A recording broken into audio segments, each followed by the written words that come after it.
এই নাস্তাটি বানানোর পর থেকে আমার বাসায় সবাই রিকোয়েস্ট করে যাচ্ছে এই নাস্তাটি আবার বানানোর জন্য। এত বেশি সুস্বাদু হয়েছে নাস্তাটি। খুবই কম উপকরণ দিয়ে কী করে এই সুস্বাদু নাস্তাটি তৈরি করা যায় সেটাই করে দেখাবো। চলুন মূল রেসিপি শুরু করা যাক। ভিডিও শুরুতে একটি লাইক দিয়ে দেখা শুরু করবেন।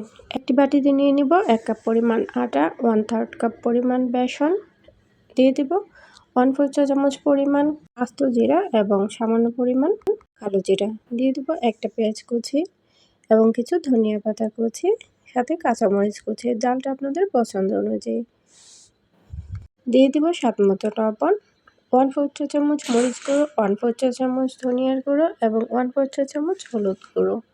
এই সামান্য উপকরণ দিয়েই আজকের নাস্তাটি তৈরি করে দেখাবো। এখন সবগুলো উপকরণ ভালো করে মিশিয়ে নিচ্ছি।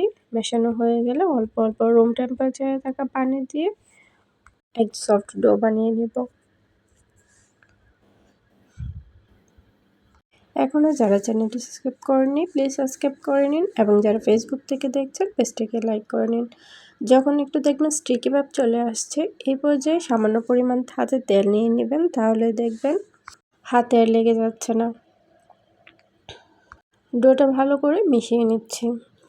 এখন 15 মিনিটের জন্য রেস্টে রেখে দেব। 15 মিনিট পর ফিরে আসছি। 15 মিনিট পর ডোটা একদম পারফেক্টলি হয়ে গিয়েছে। এখন ডোটা দিয়ে একটি বড় সাইজের রুটি বানিয়ে নেব।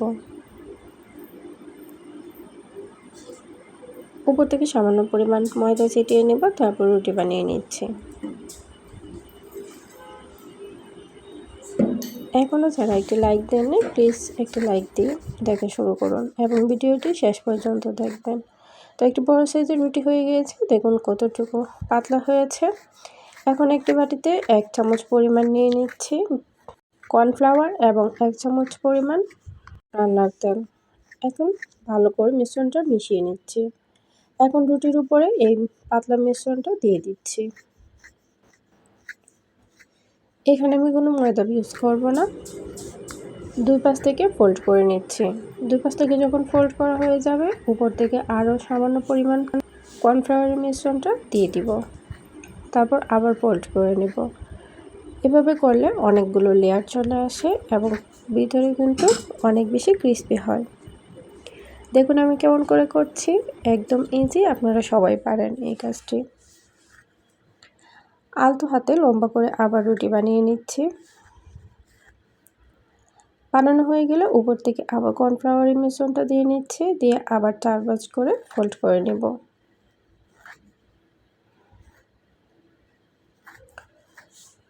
এই নাস্তাটি আপনারা একবার হলেও ট্রাই করবেন, আশা করি ভালো লাগবে। খেতে অনেক বেশি সুস্বাদু, ট্রাস্ট মি।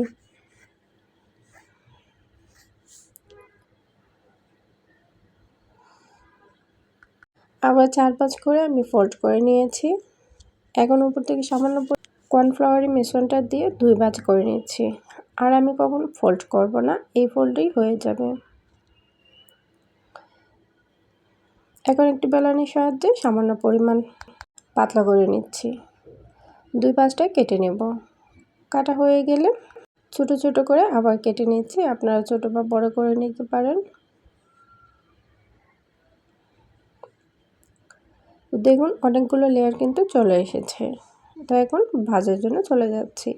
একটি প্যানে পর্যাপ্ত পরিমাণ তেল গরম করে নিয়েছি। তেলটা যখন মাঝারি গরম হবে, এই পর্যায়ে সবগুলো দিয়ে দিব। চুলার জালটা মাঝারি রাখার চেষ্টা করবেন, নয়তো তাড়াতাড়ি পুড়ে যাবে এবং ক্রিসপিও হবে না। 1 মিনিট ভাজার পর নিচেরটা হয়ে গেলে উপরের পাশটা উল্টিয়ে নিচ্ছি।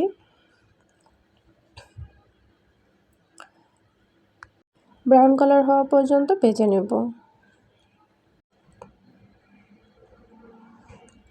ব্রাউন কালার হয়ে আসছে, এই পর্যায়ে আমি একটি ছাঁকনির সাহায্যে সবগুলো উঠিয়ে নেব।